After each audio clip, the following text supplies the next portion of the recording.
कहते हैं हालात जब जिंदगी से खेलते हैं तो कभी वक्त बदलता है और कभी इंसान।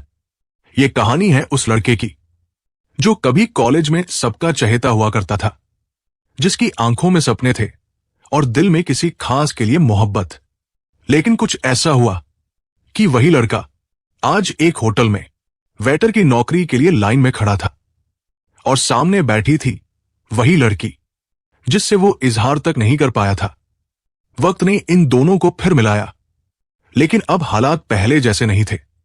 आखिर ऐसा क्या हुआ था कि एक ऑटो ड्राइवर की बेटी होटल की मालकिन बन गई और एक बड़े दूध व्यापारी का बेटा नौकर की कतार में जा खड़ा हुआ? पूरी सच्चाई जानने के लिए वीडियो को आखिर तक जरूर देखें, क्योंकि आगे जो होने वाला है वो हर उस दिल की कहानी है जिसे हालात ने चुप करा दिया, लेकिन मोहब्बत तब भी जिंदा थी। लेकिन कहानी में आगे बढ़ने से पहले वीडियो को लाइक करें, चैनल को सब्सक्राइब करें और कमेंट में अपना और अपने शहर का नाम जरूर लिखें। दोस्तों, ये सच्ची कहानी मध्य प्रदेश के इंदौर का रहने वाला सतीश की है, जहां उसके पिताजी के पास पुश्तैनी जमीन थी और दूध का बड़ा कारोबार, और मां जो हर सुबह मंदिर के घंटों के साथ उठती थी और बेटे के माथे पर चूम कर कहती थी, बेटा पढ़ लिख कर बड़ा आदमी बनेगा तू। सतीश ने भी सपने देखे थे, आंखों में भरोसा था कि इंदौर शहर के सबसे अच्छे कॉलेज में पढ़ाई करके वो कुछ बनेगा, कुछ कर दिखाएगा। कॉलेज में उसका चेहरा सबसे जाना पहचाना था, लेकिन एक चेहरा ऐसा था जो उसे हमेशा चुपचाप देखा करता था। एक लड़की, नाम था सीमा, जो हर दिन अपने पिता के ऑटो में कॉलेज आती थी। ना ज्यादा बोलती, ना ज्यादा मिलती, बस अपनी किताबों में खोई रहती थी। वो सीमा जिसने सतीश से कभी कुछ नहीं कहा, लेकिन जब एक दिन एक लड़का उसे ऑटो वाली की बेटी कहकर चिढ़ाने लगा, तो सतीश ने पूरे क्लास के सामने उस लड़के को डांटते हुए कह दिया, तेरे बाप तो बड़े अफसर नहीं है, वो सरकारी दफ्तर में पानी पिलाते हैं। अगर तमीज नहीं है तो चुप रहो।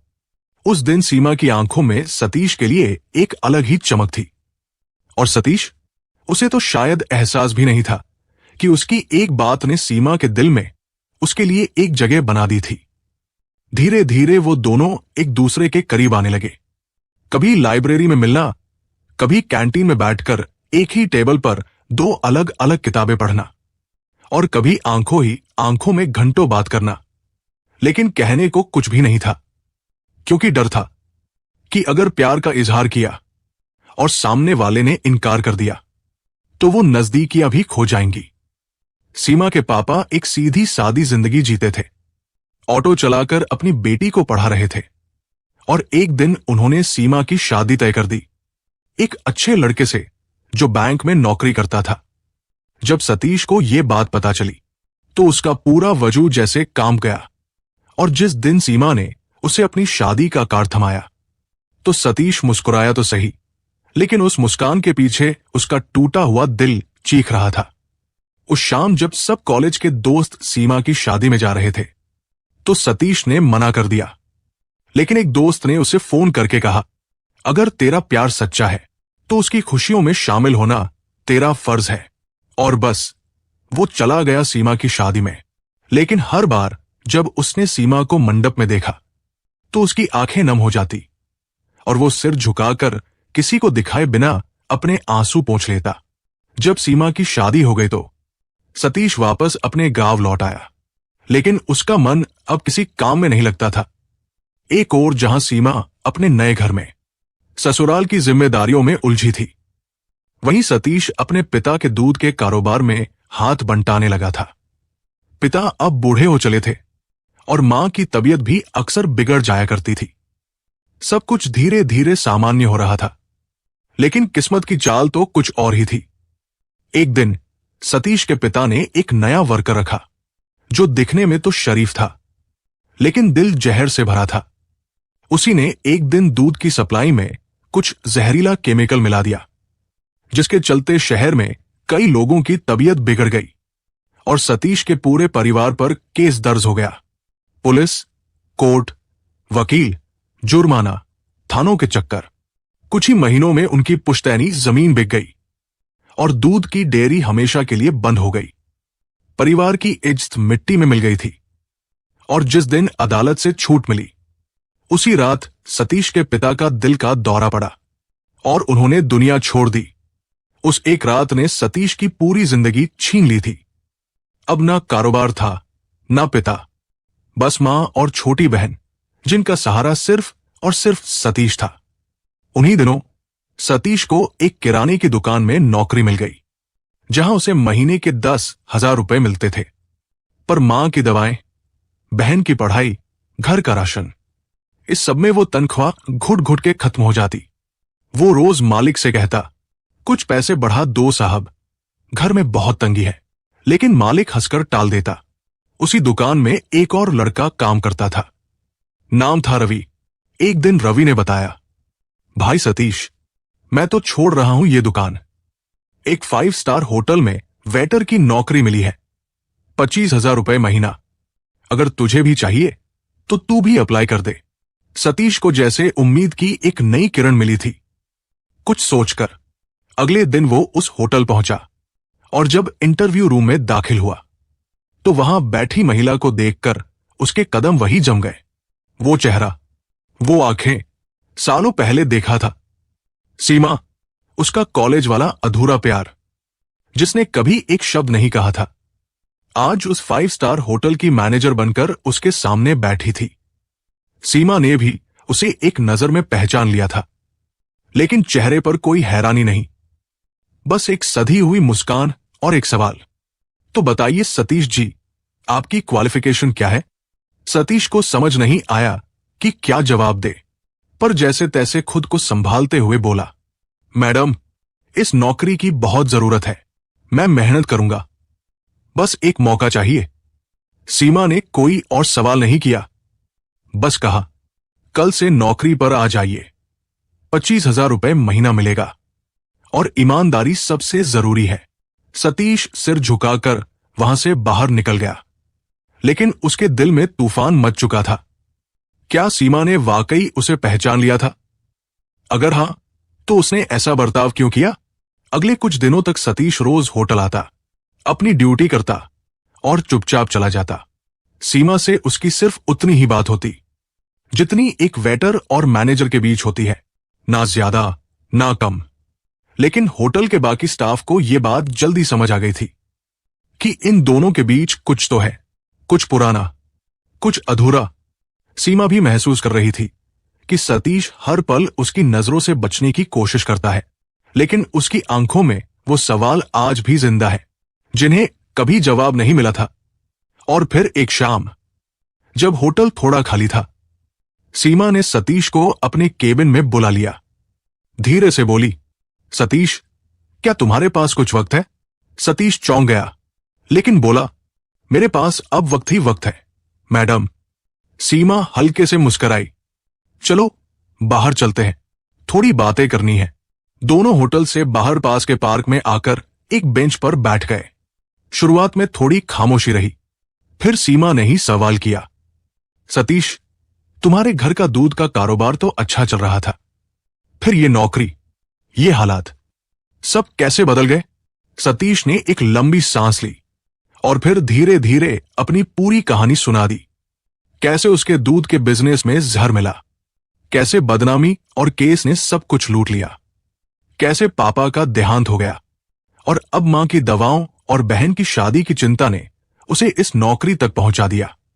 सीमा की आंखें नम हो गई थी। वो सतीश की हालत समझ रही थी और खुद को रोक नहीं पाई। उसने सतीश का हाथ अपने हाथ में लिया और बोली, सतीश, तुमने ये सब अकेले सहा और किसी को बताया भी नहीं? सतीश हल्का सा मुस्कुराया, क्या बताता सीमा, तुम तो किसी और की हो चुकी थी। मैं कौन होता जो अपने दर्द लेकर तुम्हारे पास आता? सीमा का दिल भर आया। वो चुप रही, लेकिन उसकी आंखें बोल रही थी।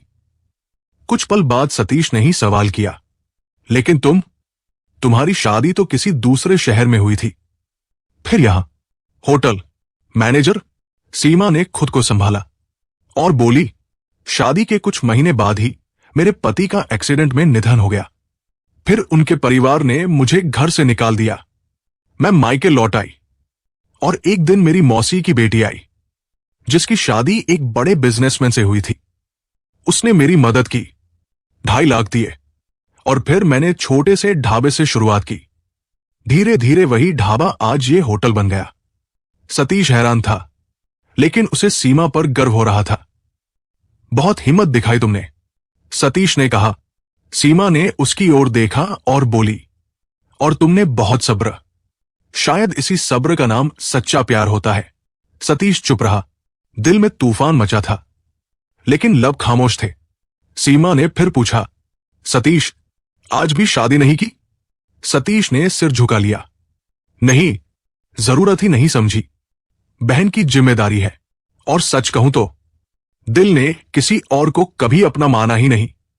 सीमा ने हल्की सी मुस्कान के साथ पूछा, क्यों, किसी को चाहा भी नहीं? सतीश ने जवाब देने से बचते हुए कहा, वक्त ही नहीं मिला। और चाहने से क्या होता है? किस्मत में जो लिखा होता है वही होता है। सीमा चुप रही, लेकिन उसकी आंखें बता रही थी कि उसकी किस्मत ने भी बहुत कुछ छीना था, लेकिन शायद अब लौटाने का वक्त आ गया था। उस रात के बाद सीमा और सतीश की मुलाकातों का सिलसिला थोड़ा थोड़ा करके बढ़ने लगा।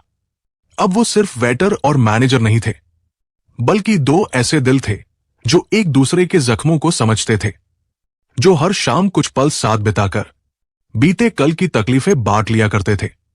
सतीश को हर बार सीमा से बात करके सुकून मिलता, और सीमा को हर बार लगता कि जो इंसान सबसे बुरे वक्त में भी किसी के लिए नहीं बदला, वो ही सबसे सच्चा होता है। और फिर एक दिन होटल में एक खास मेहमान आया, सतीश का पुराना दोस्त विवेक, जिसने कॉलेज टाइम में सतीश और सीमा की कहानी के हर लम्हे को देखा था। विवेक अपनी पत्नी के साथ आया था, एकदम तैयार होकर, एक अच्छे खासे परिवार की तरह। सतीश उन्हें देखकर खुश हो गया, लेकिन विवेक एकदम हैरान था। अरे सतीश, तू यहां वेटर है? और फिर जैसे ही सीमा को देखा, उसकी आंखें फटी की फटी रह गई। सीमा, तुम यहां मैनेजर? सीमा ने मुस्कुराकर जवाब दिया। नहीं विवेक, अब सिर्फ मैनेजर नहीं, ये होटल मेरा है। ये सुनकर विवेक और उसकी पत्नी दोनों एक दूसरे को देख रहे थे, जैसे कोई पुराना किस्सा जहन में ताजा हो गया हो। फिर उसकी पत्नी धीरे से बोली, विवेक, ये वही सतीश और सीमा है ना, जिनके बारे में तुम बताया करते थे? विवेक थोड़ा घबरा गया। सीमा ने उसकी बात पकड़ ली। कौन सी बात विवेक, क्या बताते थे तुम? विवेक ने सिर झुका लिया, पर उसकी पत्नी ने सारी बात कह दी। कॉलेज टाइम में सतीश तुमसे बहुत प्यार करता था सीमा, हर एक दिन तुम्हारा जिक्र करता था। जिस दिन तुमने शादी का कार्ड उसे दिया था, वो उस दिन टूट गया था, लेकिन कुछ कहा नहीं, बस चुप रह गया, क्योंकि तुम्हारी खुशी उसके प्यार से ज्यादा जरूरी थी। सीमा की आंखों से आंसू छलक पड़े। उसने सतीश की ओर देखा, जो चुपचाप खड़ा था, जैसे ये सब कभी दुनिया को बताना ही नहीं चाहता था। सीमा का दिल भर आया, तो यही वजह थी कि तुमने कभी शादी नहीं की? सतीश ने कुछ नहीं कहा, बस हल्के से मुस्कुराया और नजरें झुका ली। वो पल बहुत भारी था, जहां एक लड़की को वक्त के बाद अपने अधूरे प्यार की गहराई का एहसास हो रहा था। उसी रात जब होटल बंद होने वाला था, सीमा ने सतीश को अपने कैबिन में बुलाया। धीरे से बोली, सतीश, अगर मैं तुमसे कुछ कहूं तो बुरा तो नहीं मानोगे? सतीश बोला, कहो सीमा, अब क्या बचा है जो बुरा लग जाए? सीमा ने एक लंबा सांस लिया, फिर उसकी आंखों में देखते हुए कहा, सतीश, क्या तुम मुझसे शादी करोगे? सतीश हक्का बक्का रह गया, जैसे उसकी दुनिया रुक गई हो। सीमा, तुम क्या कह रही हो? तुम इस होटल की मालकिन हो और मैं एक वेटर। सीमा ने उसकी बात काट दी। तुमने उस वक्त मुझसे प्यार किया जब मैं सिर्फ एक ऑटो ड्राइवर की बेटी थी। अब अगर मैं कुछ बन गई हूं, तो क्या तुम्हें हक नहीं कि मैं तुम्हें अपना जीवन साथी बना सकूं? सतीश की आंखों में भी आंसू थे, वो कुछ बोल नहीं पाया। सीमा बोली, अगर आज भी तुम्हारे दिल में मेरे लिए वो जगह है तो बता दो, वरना मैं फिर से चुप हो जाऊंगी, हमेशा के लिए। और उसी पल सतीश ने पहली बार सीमा की आंखों में देखा, और धीमे स्वर में कहा, मैं आज भी सिर्फ तुम्हें चाहता हूं, और अगर तुम चाहो तो मैं पूरी जिंदगी तुम्हारा साथ निभाना चाहता हूं। दोनों की आंखों से आंसू बह रहे थे, लेकिन चेहरे पर एक अलग ही सुकून था। कुछ हफ्तों बाद शहर की गलियों में एक खबर फैल गई। एक होटल मालकिन ने अपने वेटर से शादी कर ली। लोग बातें कर रहे थे, कुछ हंसे, कुछ ताने मारे। लेकिन जब पीछे की कहानी सबको पता चली तो हर कोई बस यही कहने लगा, इसे ही असली प्यार कहते हैं। सीमा और सतीश अब साथ थे। सीमा ने सतीश के परिवार की पूरी जिम्मेदारी ली और सतीश होटल का मालिक बन गया, बिल्कुल उसी होटल का जहां एक दिन वो नौकरी मांगने आया था। तो दोस्तों, कभी कभी अधूरे प्यार भी मुकम्मल होते हैं, बस वक्त के साथ थोड़ा इंतजार करना पड़ता है। अब आप बताइए, क्या आप भी किसी अधूरी मोहब्बत के गवाह रहे हैं? क्या आपको भी कभी ऐसा मौका मिला जहां जिंदगी ने सालों बाद आपको फिर से उस शख्स से मिला दिया जिसे आपने कभी दिल से चाहा था? कमेंट करके जरूर बताइए। और अगर ये कहानी आपके दिल को छू गई हो तो वीडियो को लाइक कीजिए और हमारे चैनल सच्ची कहानियां बाय RK को जरूर सब्सक्राइब कीजिए और इस कहानी को उन लोगों के साथ शेयर कीजिए जो सच्चे प्यार पर अब भी यकीन करते हैं। मिलते हैं एक नई कहानी में, तब तक के लिए जय हिंद, जय भारत।